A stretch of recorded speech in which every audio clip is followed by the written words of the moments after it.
Et si notre plus grande tristesse était en réalité la preuve que l'enfer a peur de nous, on se sent souvent coupable d'être malheureux, comme si notre foi était en panne.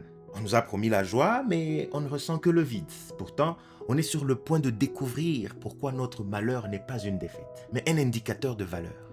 Dans un instant, on va plonger dans le secret que Paul a transmis à un homme rongé par l'anxiété pour transformer un naufrage émotionnel en une puissance de feu. Ce qu'on va révéler à la fin de cette vidéo doit changer notre regard sur nos jours sombres. On ne va pas juste essayer d'aller mieux, on va apprendre à devenir dangereux.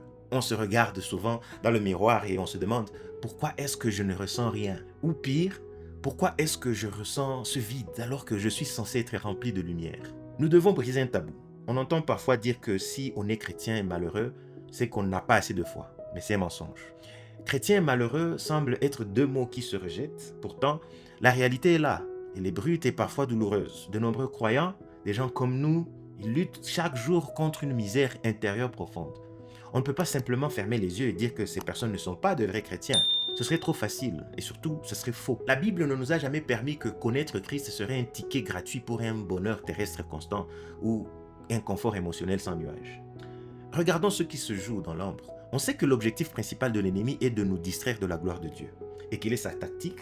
C'est de nous rendre misérables.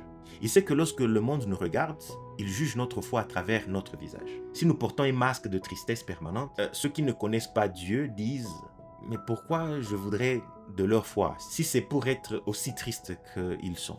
C'est un cercle vicieux. Notre état émotionnel sombre à l'intérieur de l'Église devient une barrière pour ceux qui sont à l'extérieur. Mais alors comment s'en sortir? Est-ce une question de volonté? Avant de parler du remède, nous devons comprendre une chose essentielle. Nous devons comprendre nos sentiments. On veut tous être heureux, c'est humain. Personne ne se réveille le matin en espérant passer une journée misérable.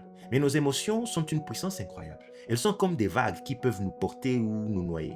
Et la gestion de ces vagues est sans doute l'une des plus grandes luttes de notre existence. On pourrait croire que les grands personnages de la Bible étaient des surhommes, immunisés contre l'anxiété. Mais regardons de plus près. Paul écrit à son jeune ami Timothée, 2 Timothée 1,6. C'est pourquoi je t'exhorte à ranimer le don de Dieu que tu as reçu par l'imposition des mains. Pourquoi Paul lui dit ça? Parce que Timothée, d'après ce que l'on comprend, il nous ressemble beaucoup. Il ressemble à ce que nous sommes. Ce n'était pas un guerrier sans peur. C'était un homme naturellement anxieux, sujet à la nervosité et peut-être même à la dépression. C'est un point crucial. Même après avoir donné notre vie à Christ, notre tempérament de base reste là. Si on est d'un nature inquiet, on ne devient pas instantanément un roc imperturbable. On garde nos bagages, notre personnalité, nos fragilités. Nous partageons tous les mêmes luttes en tant que chrétiens, mais chacun de nous porte un fardeau qui lui est propre, lié à sa propre nature. Paul savait que Timothée luttait contre ses sentiments, tout comme nous luttons contre nos sentiments en nous face à l'avenir. Alors comment ranimer ce feu quand on a l'impression que la pluie de nos émotions a presque éteint tout? C'est ce que nous allons explorer. Imaginez que l'on nous donne la clé d'un beau palais, un palais rempli de trésors, de chaleur et de lumière. On possède la clé, on connaît l'adresse, on a même lu tous les livres sur l'architecture de ce palais, mais on reste sur le trottoir, dans le froid. On récite les plans par cœur sans jamais franchir le seuil pour entrer. C'est exactement ce qui nous arrive parfois dans notre vie de foi. On pense que pour être un bon chrétien, il suffit d'avoir une tête bien faite, de connaître les versets, de valider des concepts logiques. Mais est-ce que c'est vraiment tout? Est-ce qu'on peut vraiment dire qu'on connaît Dieu si notre cœur reste de marbre? Certains pensent que les émotions sont dangereuses, qu'il faut s'en méfier comme la peste. Ils disent, la foi c'est des faits, pas des sentiments. Et ils ont raison sur un point. La vérité ne dépend pas de notre humeur. Mais il faut faire attention car si on évacue totalement nos émotions et nos sentiments, on transforme notre relation avec le Créateur en un simple contrat administratif. On devient des robots spirituels. Or, la Bible nous emmène dans une direction totalement différente, une direction qui peut même surprendre. On a tous connu ces moments où on lit la Bible mécaniquement, où on prie par habitude, mais où on se sent déconnecté, comme si on parlait à un mur. C'est frustrant. On se demande si on a raté quelque chose dans notre foi. Mais qu'est-ce que Paul dit aux Romains? Il ne parle pas d'une simple compréhension intellectuelle. Il nous dit, mais grâce soit rendue à Dieu de ce que, après avoir été esclave du péché, vous avez obéi de cœur à la règle de doctrine dans laquelle vous avez été instruit.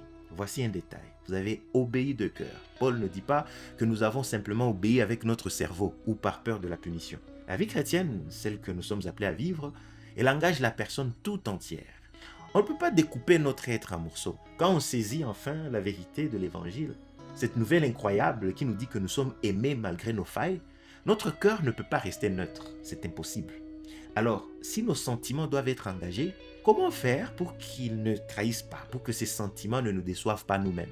Comment passer de la tête au cœur sans tomber dans l'instabilité? C'est ce que nous devons comprendre maintenant. Car c'est là que se trouve la clé pour sortir de cette misère intérieure dont nous parlons. On a tous déjà entendu ces témoignages. Quelqu'un qui raconte avoir ressenti une chaleur intense, avoir fondu en larmes pendant des heures, ou avoir été envahi d'une joie indescriptible au moment de sa conversion. C'est beau, c'est puissant. Mais qu'est-ce qui se passe quand notre propre histoire ne ressemble pas à ça? Quand on rentre chez soi, on ferme la porte et on se retrouve seul avec un silence. On se met à douter, on se demande, si je n'ai pas ressenti ce feu, est-ce que je suis vraiment sauvé? Si je ne pleure pas pendant la louange, est-ce que vraiment Dieu est là? Mais souvent, nous tombons dans un piège dangereux avec ça. Et ce piège, c'est que nous croyons que l'absence de frisson signifie l'absence de Dieu. Alors c'est une spirale qui ne finit pas. On passe notre temps à essayer de fabriquer une émotion pour se rassurer. On cherche désespérément cette preuve invisible, et quand on ne la trouve pas, on conclut que notre foi est une illusion. Mais réfléchissons un peu. Si notre salut dépendait de notre capacité à ressentir quelque chose de spécifique, alors notre éternité serait aussi instable que la météo. Nous devons regarder la vérité en face. Il n'existe pas d'état émotionnel unique qui est obligatoire ou un standard qui doit servir de cachet officiel pour valider notre vie en Christ. La Bible ne nous donne pas un jauge de température émotionnelle à atteindre pour être accepté. Alors si les sentiments ne sont pas la preuve, alors sur quoi nous allons nous appuyer? Est-ce que nous marchons totalement à l'aveugle sans ressentir quoi que ce soit? On est nombreux à avoir porté ce fardeau, à avoir eu l'impression d'être des chrétiens de seconde zone, parce qu'on est d'un naturel plus calme, plus réservé, ou simplement parce qu'on traverse un désert émotionnel. On se sent coupable de notre propre calme intérieur. Mais on doit se détendre, on doit respirer. Le manque de sentiments n'est pas un manque de salut. C'est peut-être simplement le signe de notre humanité ou de notre tempérament. C'est comme ça qu'on a vu avec Timothée. Imaginez un mariage. Est-ce que les mariés passent chaque seconde des 50 années suivantes à ressentir exactement la même euphorie que le jour J? Bien sûr que non. Il y a des jours de fatigue, des jours de routine, des jours de silence. Mais l'engagement, lui, il ne change pas, il reste là. L'erreur que l'on commet, c'est de confondre le feu de la joie avec les braises qui chauffent la maison sur le long terme. Alors si le sentiment n'est pas la preuve, quel est l'élément solide, le roc sur lequel on peut enfin se reposer sans avoir peur de s'effondrer au moindre coup? Alors ça devient intéressant. Est-ce qu'on a déjà eu l'impression de marcher dans une boue épaisse où chaque pas demande un effort surhumain? On essaie de sourire, on essaie de ressentir la joie du Seigneur, mais c'est comme si un poids invisible nous tirait vers le bas. On se demande pourquoi la machine est grippée. Et si je vous disais que parfois nous cherchons la solution dans nos émotions alors que la panne est ailleurs, dans un endroit que nous préférons souvent ignorer? On veut tous une solution rapide, une prière magique pour se sentir mieux. Mais avant de parler de guérison émotionnelle, on doit parler de quelque chose de beaucoup moins confortable. On doit parler de ceux qui bloquent le canal entre nous et Dieu. Si on veut vraiment sortir de ce brouillard, il y a une étape par laquelle on ne peut pas passer outre. Ce n'est pas négociable. C'est le point de départ. Et pourtant, c'est celui que l'on fuit le plus. On est tous passés par là. On a tous ces petits jardins secrets, ces zones d'ombre qu'on essaie de cacher même à nous-mêmes. Mais franchement, entre nous, si un péché dont on ne s'est pas repenti est en train de pourrir la racine de nos sentiments, on ne pourra jamais construire un bonheur solide par-dessus. Le Saint-Esprit, il est peut-être gentil, mais il est aussi un feu dévorant. S'il nous convainc activement, à travers notre conscience, que quelque chose ne va pas, on ne peut pas s'attendre à connaître la paix en ignorant sa voix.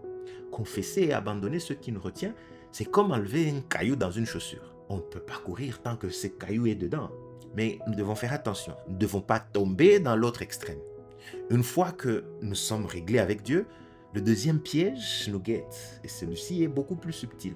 C'est l'erreur de faire de nos émotions le capitaine de notre navire. On passe notre temps à se demander, est-ce que je me sens proche de Dieu aujourd'hui? Est-ce que je me sens aimé? On fait de nos sentiments le centre de notre univers et c'est une erreur grave. Pourquoi? Parce que les émotions ne sont jamais le fondement. Ils ne sont que le résultat d'autre chose. La Bible nous propose un modèle totalement inverse par rapport à ce que le monde nous enseigne. Psaume nous dit « Sentez et voyez combien l'Éternel est bon. Heureux l'homme qui cherche en lui son refuge. » Remarquez l'ordre des mots « Sentez et voyez ». Mais comment peut-on sentir si on ne croit pas d'abord? On s'attend à ce que l'émotion nous dise ce qui est vrai, alors que c'est exactement le contraire qui doit se produire. La Bible nous fournit une vérité objective. Cette vérité est froide et solide comme le roc. Ce n'est pas une simple stimulation pour nous faire plaisir. Notre intelligence doit d'abord saisir la vérité, la mâcher, la vivre, et ensuite, et seulement ensuite, nos émotions pourront s'aligner correctement. On ne doit plus se demander « qu'est-ce que je ressens à ce sujet ?» Cette question nous maintient dans une prison.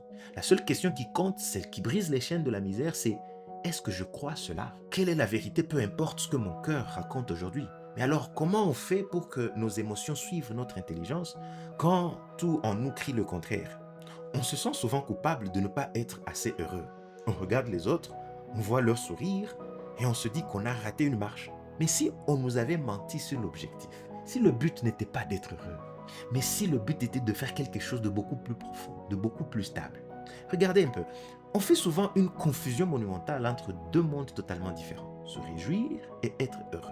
Le bonheur, c'est comme la météo, c'est subjectif. Ça dépend de ce qu'on a mangé le matin, de notre compte en banque ou de la gentillesse des gens qui nous entourent.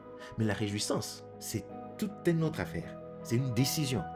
C'est d'ailleurs pour cela que Paul nous donne un ordre qui semble à première vue totalement impossible à suivre. Philippiens 4, il dit « Réjouissez-vous toujours dans le Seigneur », je le répète, réjouissez-vous.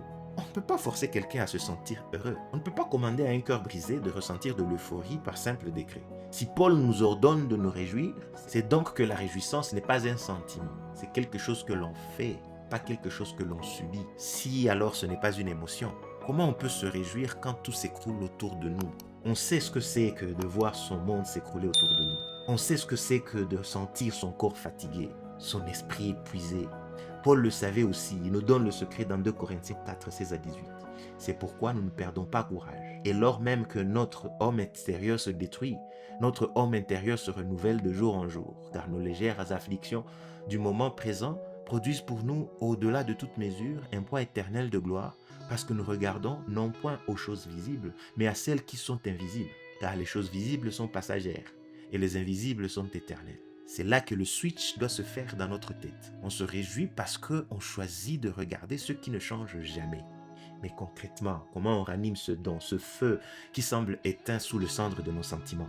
Comment on fait pour que notre homme intérieur se renouvelle quand on a juste envie de rester sous la couette et de dormir? La réponse est presque trop simple pour être crue. On le fait en se parlant à soi-même. Au lieu d'écouter nos sentiments nous raconter des mensonges sur notre avenir, on prend la parole et on se dit la vérité. On se rappelle qui on est en Christ. On ranime notre foi par une croyance active. C'est exactement ce que fait le psalmiste dans Psaume 42, 6, quand il se disputait avec sa propre tristesse. Pourquoi t'as battu mon âme et gémis-tu au-dedans de moi? Espère en Dieu, car je le louerai encore. Il est mon salut et mon Dieu. Il ne subissait pas son abattement. Il l'affrontait avec la vérité. On sait tous qu'il est facile de comprendre ces principes ici, dans le calme, mais que c'est toute une autre chose, une autre bataille quand l'orage éclate dans notre esprit. Pour nous aider à garder ce cap, j'ai condensé toute la chronologie de Paul, les paradoxes théologiques et les versets de combat de cet épisode dans un guide d'études. Vous pouvez la voir directement via le lien en description en scannant le code QR qui apparaît à l'écran. On cherche donc tous le bonheur, c'est naturel. Mais le paradoxe est que si on ne cherche que le bonheur, on ne le trouvera jamais. Il nous filera entre les doigts comme du sable. Notre Seigneur, lui, n'a pas cherché le bonheur terrestre. Il a enduré la tristesse et la souffrance de manière parfaite pour quelque chose de plus grand. Et si notre priorité changeait? Si au lieu de vouloir être heureux à tout prix, on désirait d'abord être juste, être comme lui, on pourrait penser que cela nous rendrait encore plus tristes. Mais c'est là que se cache la plus grande surprise de la vie chrétienne. On s'attend à de la rigidité et on finit par trouver une joie qui ne dépend plus de rien. Nous avons décortiqué nos peurs, analysé nos sentiments et compris que Timothée, ce grand leader biblique de son époque, il luttait exactement contre les mêmes ombres que nous aujourd'hui. Alors, c'est quoi la réponse finale? Pourquoi malgré tous nos efforts, nous nous sentons encore parfois aussi misérables? La vérité est que on ne guérit pas un sentiment par un autre sentiment. On ne combat pas la tristesse en essayant de se forcer à être joyeux. C'est comme essayer d'éteindre un incendie avec de l'essence. La solution que Paul donne à Timothée et qu'il nous donne aujourd'hui n'est pas de changer ce qu'on ressent, mais de changer ce qu'on sait. Ranimer le don, ce n'est pas une métaphore poétique pour dire « essaye d'être de bonne humeur ». C'est un acte mécanique de l'esprit.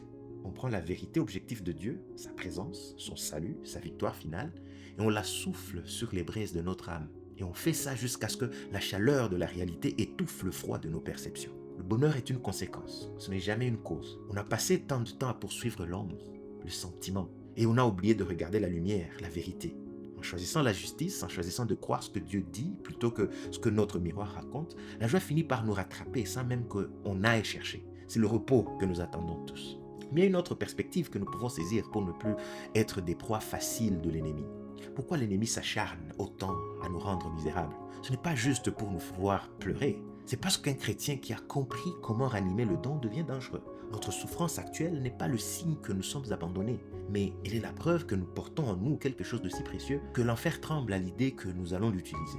Ce poids éternel de gloire dont parlait Paul n'est pas un concept pour le futur. C'est une réalité qui pèse déjà sur nous. Chaque fois qu'on se dit la vérité dans le noir, on ne fait pas que se sentir mieux. On déchire le voile entre le visible et l'invisible. On commence à réaliser que cette vie n'est pas une quête de confort, mais une préparation pour l'éternité. Et c'est pour cela que nous sommes ici. Ici, sur cette chaîne, nous ne sommes pas là pour s'échanger des phrases de motivation. Nous sommes ici pour plonger dans les Écritures. C'est ici que la parole de Dieu cesse d'être un livre pour devenir une boussole qui fonctionne même dans la tempête la plus sombre. On ne se contente pas de lire la Bible. On apprend à avoir la vue du monde à travers la parole de Dieu. Et une fois qu'on a vu la réalité sous cet angle, on ne peut plus jamais revenir en arrière. Voilà donc, merci d'avoir prêté votre attention. Je prie que Dieu vous garde et nous allons nous voir à la prochaine. Soyez bénis.